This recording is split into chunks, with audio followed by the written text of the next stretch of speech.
Postal info plus എന്ന YouTube ചാനലിലേക്ക് ഏവർക്കും സ്വാഗതം. നമ്മൾ പോസ്റ്റൽ മാനുവൽ വോളിയം 7 ആണ് പറഞ്ഞുകൊണ്ടിരിക്കുന്നത്. അതിൻ്റെ 9ാമത്തെ ക്ലാസ്സാണിത്. ഇതുവരെയുള്ള എല്ലാ ക്ലാസ്സുകളുടെ ലിങ്ക് ഈ വീഡിയോയുടെ ഡിസ്ക്രിപ്ഷൻ ബോക്സിൽ ഇട്ടിരിക്കാൻ കാണാൻ ശ്രമിക്കുക. The record officers daily report. Record officer is required to submit a daily report the superintendent of the division. അതായത് സൂപ്രണ്ടിന് ഡെയിലി റിപ്പോർട്ട് റെക്കോർഡ് ഓഫീസർ അയക്കണം.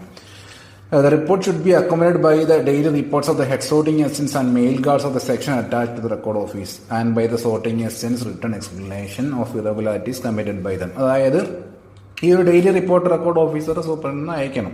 അപ്പം അതിൻ്റെ കൂടെ അക്കോമ്പനി ചെയ്യേണ്ടതാണ് ഈ ഹെഡ് സോർട്ടിങ് അസിസ്റ്റൻസിൻ്റെ, പിന്നെ മെയിൽ ഗാർഡ്സ് ഓഫ് ദ സെക്ഷൻ്റെ, ഇതെല്ലാം ഈ റെക്കോർഡ് ഓഫീസറായിട്ട് അറ്റാച്ച് ചെയ്തിട്ടുള്ള അവരുടെ എല്ലാം ഡെയിലി റിപ്പോർട്ട്സ് ഇതിനോട് അറ്റാച്ച് ചെയ്യണം. ആൻഡ് ബൈ ദ സോർട്ടിങ് അസിസ്റ്റൻസിൻ്റെ അവിടെ ഇറഗുലാരിറ്റീസിൻ്റെ എക്സ്പ്ലനേഷൻ എഴുതിയിട്ടുള്ള കാര്യങ്ങൾ, ഇതെല്ലാം ആ ഒരു റെക്കോർഡ് ഓഫീസറിൻ്റെ ഡെയിലി റിപ്പോർട്ടിൻ്റെ കൂടെ അക്കോമ്പനി ചെയ്യും എന്നാണ് പറഞ്ഞിരിക്കുന്നത്. രണ്ടാമത്തെ പോയിന്റായിട്ട് പറയുന്നത് if any of the following irregularities occur, താഴെ പറയുന്ന ഏതെങ്കിലും ഇറഗുലാരിറ്റികൾ സംഭവിക്കുകയാണെങ്കിൽ they must invariably B noted in the record officers daily report. ആ കാര്യങ്ങൾ ഈ ഡെയിലി റിപ്പോർട്ടിൽ റെക്കോർഡ് ഓഫീസറുടെ ഡെയിലി റിപ്പോർട്ടിൽ കാണിക്കണം എന്നുള്ളതാണ്.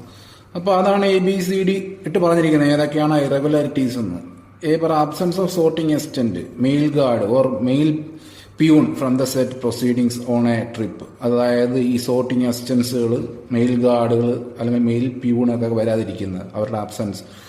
The full particulars of the absentees and the number of extra duties ordered should also be shown in the daily report. അപ്പോൾ അതിൻ്റെ ആ ആബ്സെൻറ്റീസിൻ്റെ ഫുൾ പർട്ടിക്കുലേഴ്സ്, പിന്നെ എക്സ്ട്രാ ഡ്യൂട്ടികളുടെ കാര്യങ്ങളൊക്കെ അതിനകത്ത് കറക്റ്റായിട്ട് കാണിച്ചിരിക്കണം. Non attendance or late attendance of a sorting agent on the attendance, അതായത് റെക്കോർഡ് ഓഫീസിൽ അറ്റൻഡൻസ് കാണിക്കേണ്ട ദിവസങ്ങളിൽ സോർട്ടിംഗ് ഏജൻസ് വരാതിരിക്കുക അല്ലെങ്കിൽ ലേറ്റായിട്ട് വരെ ഈ കാര്യങ്ങളൊക്കെ അത് റെഗുലാരിറ്റിയാണ്, അത് നോട്ട് ചെയ്യേണ്ടതാണ്.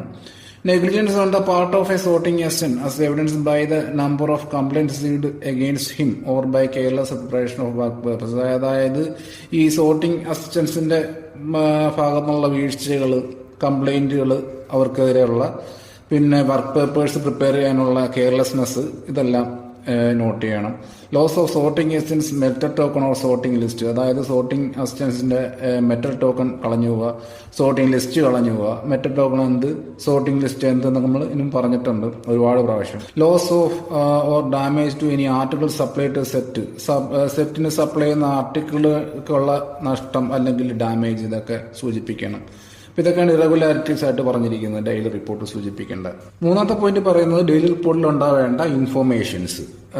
ABCD ഇട്ട് പറയുന്നത് closing balance of cash in hand on account of pay and allowance. Pay and അലവൻസിനെ സംബന്ധിച്ച് closing balance of cash in ഹാൻഡിലുള്ള permanent advance for contingencies under head cash and amount of vouchers in hand. അതായത് ഈ future ചെലവുകൾ, തിട്ടപ്പെടുത്താത്ത ചെലവുകൾ, അതിന്റെ മേലിൽ ഉള്ള ക്യാഷ് അഡ്വാൻസ് വെച്ചിട്ടുള്ളത്, അതിന്റെ വൗച്ചേഴ്സ്, ഇതൊക്കെ അതിന്റെ കാര്യങ്ങൾ.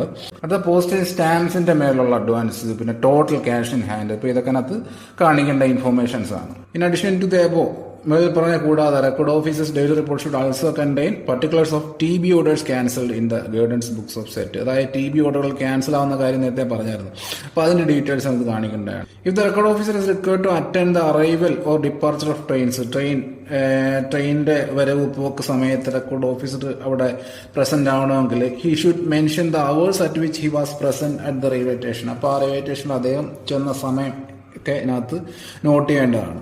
If he is empowered to apply for extra train accommodation, ഈ എക്സ്ട്രാ ട്രെയിൻ അക്കോമഡേഷന് അപ്ലൈ ചെയ്തിട്ടുണ്ടെങ്കിൽ, അതിന് എംപവർ ചെയ്തിട്ടുണ്ടെങ്കിൽ അദ്ദേഹം he should forward with this daily report a carbon copy of the requisition made by him for such accommodation. അങ്ങനെയുള്ള സമയത്ത് daily റിപ്പോർട്ടിന്റെ കൂടെ അയക്കേണ്ടതാണ് carbon copy of ആ ഒരു റിക്വിസിഷൻ, അക്കോമഡേഷൻ ചോദിച്ചുള്ള റിക്വിസിഷന്റെ കാർബൺ കോപ്പി. ഈ കാർബൺ, ഈ എക്സ്ട്രാ അക്കോമഡേഷൻ, ട്രെയിനിലെ എക്സ്ട്രാ അക്കോമഡേഷൻ നമ്മൾ ഹയർ ചെയ്യുന്നതും അതിനകത്ത് ആ കോപ്പി, അതിന്റെ കോപ്പികൾ അതായത് കൊടുക്കുന്ന കാര്യങ്ങളൊക്കെ നമ്മൾ പറഞ്ഞിട്ടുണ്ട്. അപ്പൊ അങ്ങനെയുള്ള എക്സ്ട്രാ ട്രെയിൻ അക്കോമഡേഷൻ എടുക്കുന്ന സമയത്തുള്ള ഒരു carbon copy of requisition made by him should be accommodated with the daily report. അടുത്ത നോട്ടായിട്ട് പറയുന്നത് when a RMS section of one division is attached to a record officer of another division, ഒരു ഡിവിഷനിലെ ഒരു RMS section മറ്റൊരു ഡിവിഷനിലെ record ഓഫീസുമായിട്ടാണ് attach ചെയ്തിരിക്കുന്നെങ്കിൽ, അപ്പോൾ ആ daily report, ആ ഒരു സെക്ഷന് ഡെയിലി റിപ്പോർട്ട് റെക്കോർഡ് ഓഫീസർ എങ്ങോട്ടായിരിക്കും, സൂപ്രണ്ടാണ് അയക്കുന്നത് to the superintendent of the division to which the section belongs. ആ ഒരു പർട്ടിക്കുലർ സെക്ഷൻ ഏത് ഡിവിഷനിലാണോ ആ ഡിവിഷനിലെ സൂപ്രണ്ടിനാണ് ആ ഒരു റെക്കോർഡ് ഓഫീസർ ആ ഡെയിലി റിപ്പോർട്ട് അയക്കേണ്ടതെന്ന് പറയും. മന്ത്ലി അക്കൗണ്ട് ബണ്ടിൽ എല്ലാ മാസം 5-ാം തീയതി ഹെഡ് റെക്കോർഡ് ഓഫീസർ സബ്മിറ്റ് ചെയ്യണം. മന്ത്ലി അക്കൗണ്ട് ബണ്ടിൽ രജിസ്റ്റർ ആയിട്ട് അത് രണ്ടിടത്തോട്ട്, ഒന്ന് to the office of the head of the circle അല്ലെങ്കിൽ ടു ദ റീജിയണൽ PMG, രണ്ടാമത് to the office of the superintendent RMS. അപ്പൊ അതിനകത്ത് എന്തൊക്കെ ഉണ്ടെന്ന് ചോദിച്ചു കഴിഞ്ഞാൽ compressing the following documents relating to the previous month, കഴിഞ്ഞ മാസത്തെ സംബന്ധിച്ച ഡോക്യുമെന്റുകൾ, അതിന് accommodated by the under mentioned vouchers, അതിന്റെ കൂടെ തന്നെ വൗച്ചേഴ്സുകൾ ഉണ്ടാവും. അതിന്റെ കുറച്ച് ഡീറ്റെയിൽസ് ആണ് താഴെ A-B പറഞ്ഞിരിക്കുന്നത്. To the head of the സർക്കിളിന് the monthly contingent bill accommodated by vouchers and return orders related to it. Monthly contingent bill വേണം, അത് അതിന്റെ കൂടെ അക്കമ്പനി ചെയ്യണം, വൗച്ചേഴ്സ് അക്കമ്പനി ചെയ്യണം. പിന്നെ അതുമായിട്ട് റിലേറ്റഡ് ഉള്ള return orders. Superintendent of RMS ആണെങ്കിൽ memorandum of disbursement of salaries and travelling allowance accounted by accountants rolls. അതായത് ഡിസ്ബേഴ്സ്മെന്റ് ഓഫ് സാലറീസിന്റെ മെമ്മറാൻഡം, ട്രാവലിംഗ് അലവൻസിന്റെ, അതിന്റെ കൂടെ അക്കൗണ്ടൻസ് റോൾസ് അക്കമ്പനി ചെയ്യണമെന്ന് പറയുന്നത്. അക്കൗണ്ടൻസ് റോൾസ് എന്താണ് നമ്മൾ ഇതിന് മുമ്പ് പറഞ്ഞിട്ടുണ്ട്. The head record officer must personally see that the documents to be submitted with the memorandum of disbursement of salaries and monthly contingent bill are complete. Head record officer ശ്രദ്ധിക്കണം എന്താണ് documents be submitted with, അതായത് memorandum of disbursement of സാലറീസും monthly contingent ബില്ലിന്റെ കൂടെ ഒക്കെ submit ചെയ്യുന്ന documents എല്ലാം complete ആണെന്ന് നോക്കേണ്ടത് ഹെഡ് റെക്കോർഡ് ഓഫീസറാണ്. Mailman and van attendance. മെയിൽമാന്റെ കേസിൽ duties of mailman. 1 or more mailmen are attached to each record office for the purpose of carrying the articles supplied to sections between the record office and the mail van. അതായത് ഒന്നോ അതിലധികമോ മെയിൽമാൻമാരെ ഓരോ record ഓഫീസിലും attach ചെയ്തിരിക്കുക. അവരുടെ duty എന്ന് പറഞ്ഞു കഴിഞ്ഞാൽ ഈ ആർട്ടിക്കിൾ ക്യാരി ചെയ്യുക, സെക്ഷനിലോട്ടുള്ള ആർട്ടിക്കിൾ, അതായത് റെക്കോർഡ് ഓഫീസിന്റെയും മെയിൽ വാൻ്റെ ഇടയ്ക്ക് ഇവർ ആർട്ടിക്കിൾസ് ക്യാരി ചെയ്യും. Loading and unloading of mails in vans. Van അറിയാലോ, കമ്പാർട്ട്മെന്റ്, അവിടെ മെയിൽ ലോഡ് ചെയ്യുക, അൺലോഡ് ചെയ്യുക. And conveying them to and from the mail office. എന്നിട്ട് മെയിൽ ഓഫീസിലോട്ട് മെയിൽ ഓഫീസിൽ നിന്നും അവിടെ ഇങ്ങനെ ഒരു മെയിലിന്റെ കൺവേയൻസ് നടത്തുക, അതൊക്കെയാണ് അവരുടെ duties. And performing other duties of similar nature. ഇതുപോലുള്ള അങ്ങോട്ടുള്ള മെയിൽ ക്യാരിയിങ് ആണ് മെയിൽമാൻസിന്റെ duty. Duties in the record office. മെയിൽമാൻമാരുടെ റെക്കോർഡ് ഓഫീസിന്റെ ഡ്യൂട്ടി പറഞ്ഞിരിക്കുകയാണ്. Mailman must be present in the record office at such time as he is required to attend. Record ഓഫീസിൽ attend ആവേണ്ട സമയത്ത് അദ്ദേഹം പ്രസന്റ് ആയിരിക്കണം. And must be ready to give his help whenever it is need. എന്തെങ്കിലും സഹായം ആവശ്യമുള്ളപ്പോൾ അത് നൽകണം. It is his duty to keep the office furniture etcetera clean and tidy. അതായത് ഓഫീസ്, അവിടുത്തെ ഫർണിച്ചർ ഇതൊക്കെ ക്ലീൻ ആയിട്ട് ടൈഡി ആയിട്ട് സൂക്ഷിക്കാം. To see that the ink pads are in service order renewing the cloth when necessary. അതായത് ഈ ink പാഡുകൾ ഒക്കെ മഷിയൊക്കെ ഒഴിച്ച് പക്കയായിട്ട് കൊണ്ടുപോവുക. Attention to hand trucks. ഇതൊക്കെ സിമ്പിൾ പോർഷൻസ് ആണ്. ഹാൻഡ് ട്രക്സ് ഉന്തിക്കൊണ്ടുവന്ന ആ ട്രക്കുകൾ, station hand trucks are used. ഈ സ്റ്റേഷനുകളിൽ ഹാൻഡ് ട്രക്കുകൾ യൂസ് ചെയ്യുന്നുണ്ടെങ്കിൽ when the mailman will be told of under the superintendent's order to look after the trucks. Superintendent ഒരു മെയിൽമാനെ അതിനകത്തിന്റെ ചുമതല ഏൽപ്പിച്ചിരിക്കും ആ ട്രക്കുകളുടെ ടേക്ക് കെയറിനെ. He must regularly grease the wheels. ആ വീലുകളൊക്കെ ഗ്രീസ് ചെയ്തിട്ട് കീപ് ദ വെഹിക്കിൾ, ആ വെഹിക്കിൾ പ്രോപ്പർ കണ്ടീഷൻ മെയിൻറ്റെയിൻ ചെയ്യണം. Informing the record officer whenever any truck is in need of repairs. എന്നിട്ട് റെക്കോർഡ് ഓഫീസിന് അറിയിക്കണം അപ്പോൾ ഏതെങ്കിലും ഒരു ട്രക്ക് റിപ്പയർ ആവശ്യമുണ്ടെങ്കിൽ ഏതെങ്കിലും ട്രക്കിന്. Van attendance. Mailman and van attendance എന്നാണല്ലോ നമ്മുടെ ഹെഡിങ്. അപ്പം മെയിൽമാൻ്റെ കാര്യം പറഞ്ഞ് ഇനി van attendance. Duties of van attendance in transit sections. Official designated van attendance. ഇപ്പം ഇൻ ട്രാൻസിറ്റ് സെക്ഷൻ എന്ന് പറഞ്ഞപ്പോഴേ ട്രെയിനിൻ്റെ അകത്തെ യൂണിറ്റിലോട്ട് പോയി. അവിടെ ഒരു ഒഫീഷ്യൽ ഇങ്ങനെ വാൻ അറ്റൻഡൻസ് എന്ന് പറഞ്ഞ് ഡെസിഗ്നേറ്റ് ചെയ്യപ്പെട്ടിരിക്കും. Is attach to each set as a general assistant. അപ്പോൾ അവിടെ ഓരോ സെറ്റിലും ഇങ്ങനൊരു ഡെസിഗ്നേഷൻ, ഇങ്ങനൊരു വാൻ അറ്റൻഡന്റ് അറ്റാച്ച് ചെയ്യപ്പെട്ടിരിക്കും. അയാളുടെ ഡ്യൂട്ടി എന്ന് പറയുന്നത് ജനറൽ അസിസ്റ്റന്റ്, പൊതുവായിട്ടുള്ളൊരു അസിസ്റ്റന്റ് ആയിട്ടാണ് അത് ഇട്ടിരിക്കുന്നത്. And must be ready to give help whenever it is needed. ആവശ്യമുള്ളപ്പോൾ സഹായം നൽകുക എന്നുള്ളത്. The chief duties of van attendants are to. അതായത് അദ്ദേഹത്തിന്റെ ചീഫ് ഡ്യൂട്ടികളാണ് പറഞ്ഞിരിക്കുന്നത്. ജനറൽ അസിസ്റ്റൻസ് ആണെന്ന് പറഞ്ഞു, എന്നാലും ചീഫായിട്ടുള്ള ഡ്യൂട്ടി പറയുന്നു. സ്റ്റാമ്പ് ആർട്ടിക്കിൾസ് ആൻഡ് ആർട്ടിക്കിൾസ് ഡോക്യുമെന്റിലൊക്കെ സ്റ്റാമ്പ് ചെയ്യുക. ലെറ്റേഴ്സ്, പിന്നെ പാക്കറ്റ്സ്, അതായത് വാൻ ലെറ്റർ ബോക്സ് ഉണ്ടല്ലോ, കമ്പാർട്ട്മെന്റ് ലെറ്റർ ബോക്സ് എന്ന് പറഞ്ഞായിരുന്നു. അപ്പോൾ അതിനകത്ത് വീഴുന്ന പാക്കറ്റുകൾ, ലെറ്റേഴ്സുകളൊക്കെ ഫേസ് ചെയ്യാം. Preparatory handling them over the mail guard mail agent. അതായത് ഈ ബാഗുകൾ സീൽ ചെയ്യാൻ, ക്ലോസ് ചെയ്യാൻ, പാക്ക് ചെയ്യാനൊക്കെ മെയിൽ ഏജന്റിനും മെയിൽ ഗാർഡിനും അസിസ്റ്റന്റ്. പിന്നെ van attendant should be able to stamp with rapidly and cleanness. അതായത് ഈ വാൻ അറ്റൻഡൻസ് എന്ന് പറയുമ്പോഴത്തേക്ക് അവർക്ക് പെട്ടെന്ന് സ്റ്റാമ്പ് ചെയ്യാനും പിന്നെ ക്ലിയർ ആയിട്ട് സ്റ്റാമ്പ് ചെയ്യാനും സീലുകൾ നല്ല രീതിയിൽ കെട്ടാനുമുള്ള കഴിവുണ്ടാവണമെന്ന് പറയുന്നു. Duties in the record office. Van അറ്റൻഡൻസിന്റെ റെക്കോർഡ് ഓഫീസിലെ ഡ്യൂട്ടികൾ. Van attendance must attend the record office with the set to which he's attached on its attendance days. അതായത് റെക്കോർഡ് ഓഫീസിൽ അറ്റൻഡൻസ് കാണിക്കുന്ന ഡേയ്സിൽ ഈ വാൻ അറ്റൻഡൻസ് ഉണ്ടായിരിക്കണം, വന്നിരിക്കണം. ഈ ഷുഡ് അസിസ്റ്റ് ഹെഡ് സോർട്ടിംഗ് അസിസ്റ്റൻസിന് ഈ വാൻ അറ്റൻഡൻസ് അസിസ്റ്റ് ചെയ്യണം. എന്തില്ല? In taking over the bags and labels to be used by the set on it's next trip. അടുത്ത ട്രിപ്പിൽ സെറ്റിന് വേണ്ടതായിട്ടുള്ള ഈ ബാഗുകൾ, ലേബിളുകളൊക്കെ എടുക്കാനായിട്ട്, ടേക്ക് ഓവർ ചെയ്യാനായിട്ട് അസിസ്റ്റ് ചെയ്യണം ഹെഡ് സോർട്ടിംഗ് അസിസ്റ്റന്റിനെ. Is required to keep the stamps and seals of the set clean and change the date and other movable type and to stamp work papers for the next trip. അതായത് ഈ സെറ്റിന്റെ സ്റ്റാമ്പുകൾ, സീലുകൾ clean ആക്കി വെക്കുക, പിന്നെ date ഒക്കെ change ചെയ്ത് വെക്കുക, അടുത്ത ട്രിപ്പിനുള്ള വർക്ക് പേപ്പേഴ്സുള്ള സ്റ്റാമ്പ് ചെയ്യുക. ഇതൊക്കെയാണ് അവരുടെ ഡ്യൂട്ടികൾ. ഡ്യൂട്ടീസ് ഇൻ ദ മെയിൽ വാനിനകത്തുള്ള ഡ്യൂട്ടി വാൻ അറ്റൻഡൻസിന്റെ. Van attendance must be present with his set on the railway platform at the time fixed for attendance. Fix ടൈമിൽ പ്ലാറ്റ്ഫോമിൽ അറ്റൻഡ് ആയിരിക്കണം ആ സെറ്റിന്റെ കൂടെ. On entering the van he must help the mail guard or mail agent in arranging the mails and articles. വാനിൽ പ്രവേശിച്ച ഉടനെ mail guard അല്ലെങ്കിൽ മെയിൽ ഏജന്റിനെ സഹായിക്കണം. എന്തില്ല? ഈ മെയിൽസ്, ആർട്ടിക്കിൾസ് ഒക്കെ അറേഞ്ച് ചെയ്യുന്നതിനകത്ത്. He must stamp any article made over to him for the purpose. അതായത് സ്റ്റാമ്പ് ചെയ്യാനായിട്ട് ഏതെങ്കിലും ആർട്ടിക്കിൾസ് ഏൽപ്പിച്ചാൽ അത് സ്റ്റാമ്പ് ചെയ്യണം. അസിസ്റ്റിംഗ് പാക്കിങ്ങിൽ അസിസ്റ്റ് ചെയ്യണം. ടൈയിങ്, കെട്ടുന്നതിൽ, ബാഗ് സീൽ ചെയ്യുന്നതിൽ. And facing article post in the van letter ബോക്സിൽ പോസ്റ്റ് ചെയ്ത ആർട്ടിക്കിൾ ഫേസ് ചെയ്യുന്നതിൽ. For the further disposal and perform any other work of a general nature that may be required for. ഇതുപോലുള്ള പണികൾ ചെയ്യണം. അതാണ് അദ്ദേഹത്തിന്റെ ഡ്യൂട്ടികളിൽ, mail വാനിലെ ഡ്യൂട്ടിയിൽ പെടുന്നത്. മെയിൽ ഓപ്പറേഷൻസ് കൊണ്ട് ഉദ്ദേശിച്ചിരിക്കുന്നത് അവിടെ ആദ്യത്തെ സെന്റൻസിന് പറയുന്നുണ്ട്. മെയിൽ ഓപ്പറേഷൻസ് അല്ലെങ്കിൽ the system of mail transmission from collection to delivery. മെയിലിന്റെ കളക്ഷൻ തൊട്ട് അതിന്റെ ഡെലിവറി വരെ ആ ഒരു സിസ്റ്റം. അതാണ് ഡിപ്പാർട്ട്മെന്റ് കോർ ഫംഗ്ഷൻ എന്ന് പറയുന്നു. അതൊരു കോംപ്ലക്സ് സിസ്റ്റം എന്ന് പറയുന്നു. ഇൻഫിനിറ്റ്ലി കോംപ്ലക്സ് സിസ്റ്റം ആണത്. പിന്നെ പറയുന്നത് this edifice of mail operations rest on the twin pillars of speed and economy. Edifice എന്ന് പറയുന്നത് കെട്ടിടം, സ്ട്രക്ചർ. അതായത് മെയിൽ ഓപ്പറേഷൻസിന്റെ ട്വിൻ പില്ലേഴ്സ്, രണ്ട് നെടും തൂണുകളാണ് സ്പീഡ് ആൻഡ് എക്കോണമി എന്ന് പറയുന്നത്. Both are equally important because speed without economy would. അതായത് ഈ സ്പീഡും എക്കോണമിയും രണ്ടും ഈക്വലി ഇമ്പോർട്ടന്റ് ആണ് ഒരു സ്ട്രക്ചറിന്.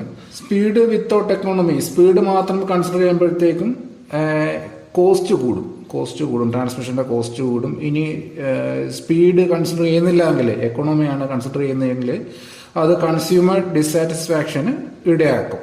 അപ്പൊ ഈ സ്പീഡും എക്കോണമിയും ഹെൽത്തി ആയിട്ട് ബ്ലെൻഡ് ചെയ്തുകൊണ്ട് പോകണമെന്നാണ് പറയുന്നത്. അതാണ് goal of all mail arrangements. ഇനി അടുത്ത പോയിന്റ് പറയുന്നത് ഈ സ്പീഡ് ആൻഡ് എക്കോണമി ബാധിക്കുന്ന ഒരു കാര്യമാണ് എത്ര തവണ, number of time an article is handle during the course of transmission നടക്കുമ്പോഴത്തേക്കും ഒരു എത്ര തവണ ആ ഒരു ആർട്ടിക്കിൾ ഹാൻഡിൽ ചെയ്യപ്പെടുന്നു എന്നത് ഈ സ്പീഡിനെയും എക്കോണമിയെയും ഒക്കെ ബാധിക്കുന്നൊരു കാര്യമാണ്. അതായത് the greater the rehandling the greater the cost.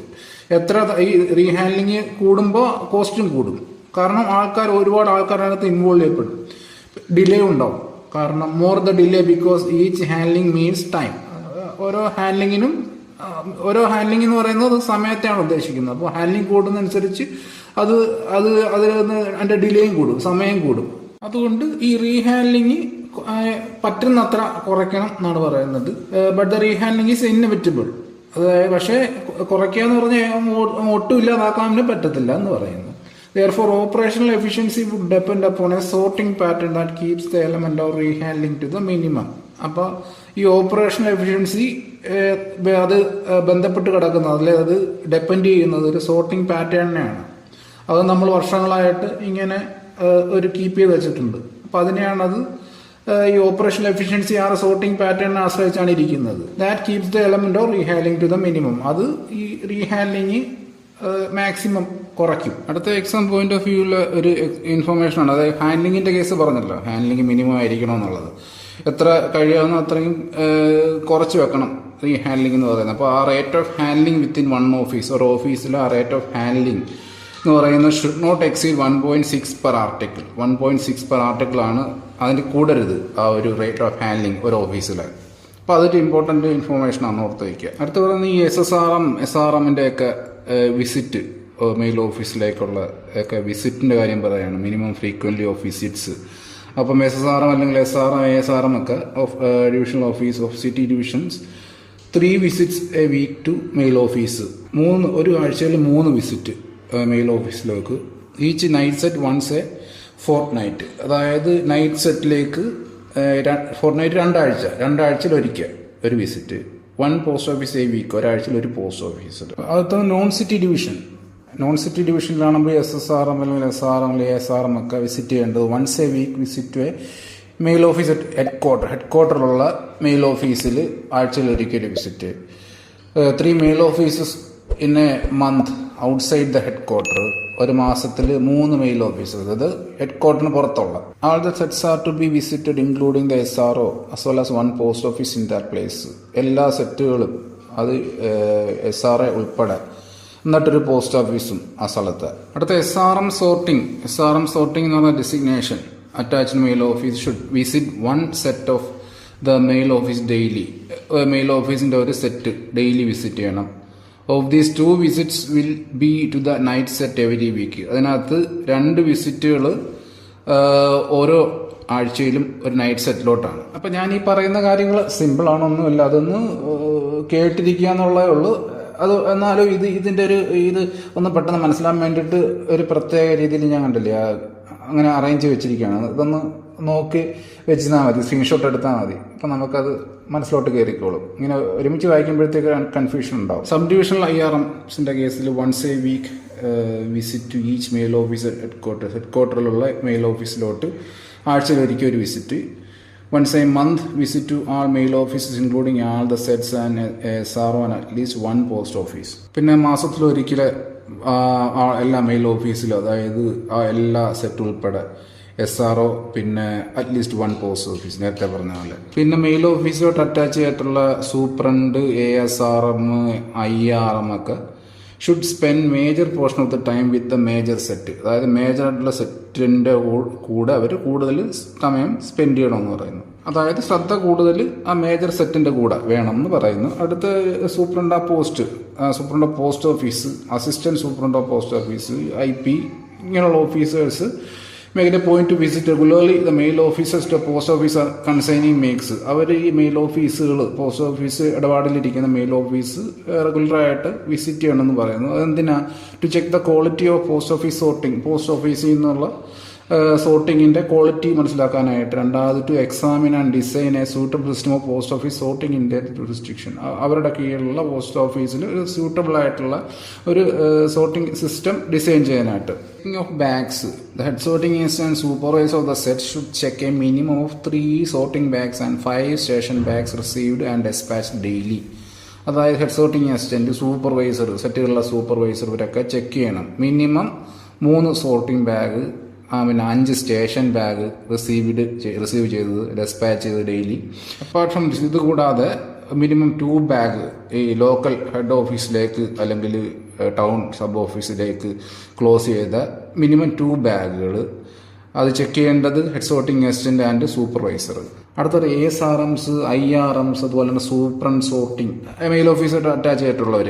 അപ്പോൾ അങ്ങനെയുള്ളവർ എക്സാമിൻ ചെയ്യണം. ഏതാ? Not less than 5 sorting bags opened and closed and 5 station bags.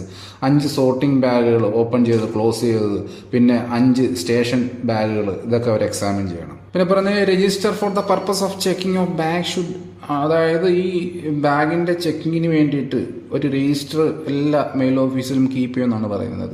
Deposits register, ഈ രജിസ്റ്റർ എന്ന് പറയുന്ന എല്ലാ മെയിൽ ഓഫീസിലും കീപ്പ് ചെയ്യുന്ന ഒരെണ്ണമാണ്. അതെന്ത് ഷോ ചെയ്യുന്നത് ചോദിച്ചു കഴിഞ്ഞാൽ details of articles received transfer from the previous set. അതായത് നേരത്തുള്ള സെറ്റിൽ നിന്ന് ഇങ്ങോട്ട് ലഭിച്ചത്, പിന്നെ അത് മറ്റുള്ള സക്സീഡിങ് സെറ്റിലോ ട്രാൻസ്ഫർ ചെയ്ത് കൊടുത്തത്, അങ്ങനെയുള്ള ഡീറ്റെയിൽസ് ഷോ ചെയ്യുന്ന ഒരു രജിസ്റ്ററാണ്.